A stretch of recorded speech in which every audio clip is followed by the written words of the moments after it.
Welcome to the info world Galaxy.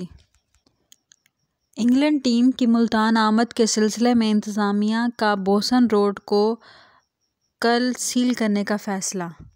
कल 6 दिसंबर 2022 को सुबह 11 बजे से टीम की वापसी तक मुल्तान के तमाम रोड सुबह 11 बजे से टीम की वापसी होटल तक मुकम्मल सील रहेंगे।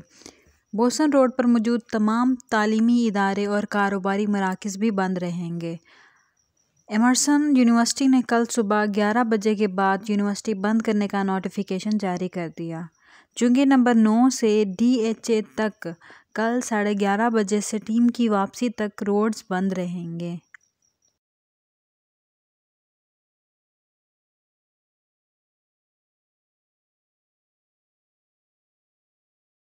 Thank you for watching.